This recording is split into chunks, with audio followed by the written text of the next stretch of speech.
terkait investasi di Central Java Investment Business Forum CJIBF tahun 2024. Pemerintah Provinsi Jawa Tengah terus menindaklanjuti respon para negara mitra.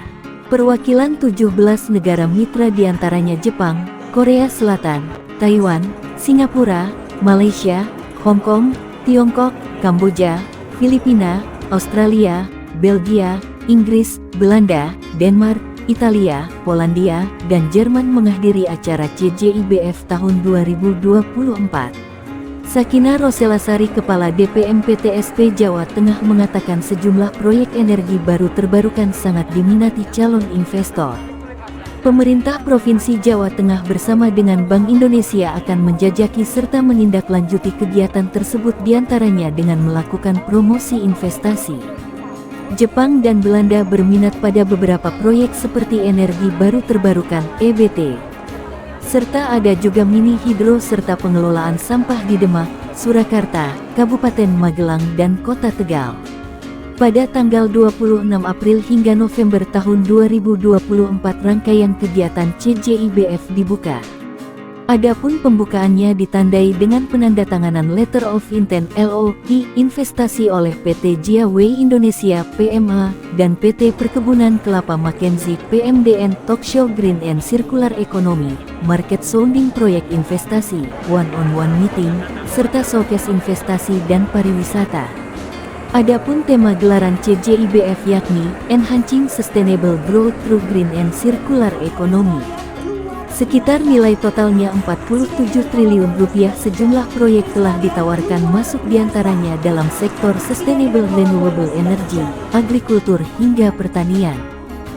Di realisasinya kan 15,167 triliun.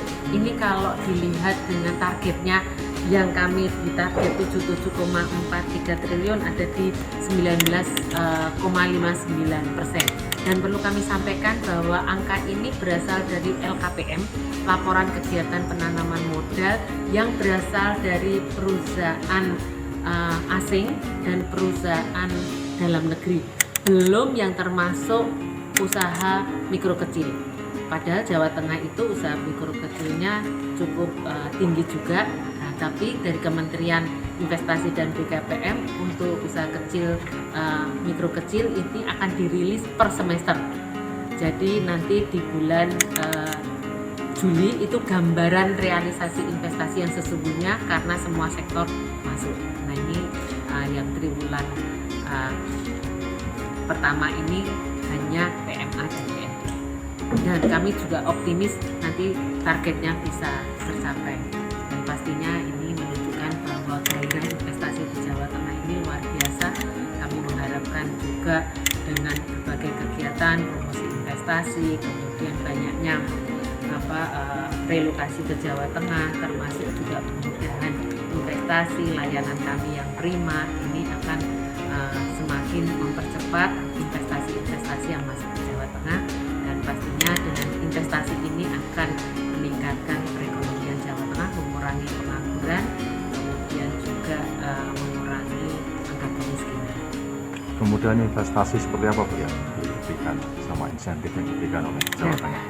Untuk kemudahan pastinya kami memberikan layanan seperti yang sudah bahwa kami memiliki yang namanya call center, kemudian juga gerai yang ada di MPP maupun pelayanan publik, kemudian juga layanan yang meskipun sistemnya perizinannya itu OSS RBA yang bisa dilakukan proses namanya perizinan dimanapun asal ada WiFi dan ada Android, ini kami tetap menyediakan yang tatap muka.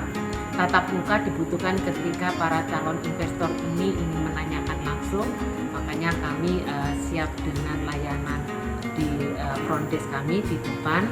Dan perlu kami sampaikan bahwa dari 35 kabupaten kota di Jawa Tengah sudah tersedia 33 mall pelayanan publik, hanya kurang 2 di Kabupaten Temanggung dan Kota Pekalongan. Kemudian insentif yang diberikan, kami memiliki perda kemudian kemudahan perizinan, artinya ada insentifnya dengan Pergubnya 37 dan 38 2023 sesuai kewenangannya pastinya. Jadi kewenangan yang ada di provinsi adalah insentif untuk pajak kendaraan, kemudian untuk pajak air permukaan. Yang ditunggu-tunggu oleh investor sebetulnya adalah bagaimana kemudahan investasi dengan bentuk insentif yang ada di kabupaten dan kota sesuai kewenangannya, yaitu PBG dan PBB. Nah, kalau untuk yang secara keseluruhan ketika perusahaan melakukan investasi di kawasan industri, ada yang namanya juga tax allowance dan tax holiday yang barangkali para jurnalis sudah tahu karena itu sudah semua sama seluruh Indonesia ada insentif. Untuk yang roda 4 belum, masih kendaraan listrik yang roda 2. Tapi itu yang untuk ketentuan rencana investasinya kalau tidak salah 12 triliun, kemudian untuk produksinya 1 juta kendaraan per tahun, dan itu tidak untuk ansih pada pemasaran dalam negeri tapi diekspor ke seluruh negara Asia, kemudian juga Eropa dan Afrika. Tim Liputan Jateng News TV.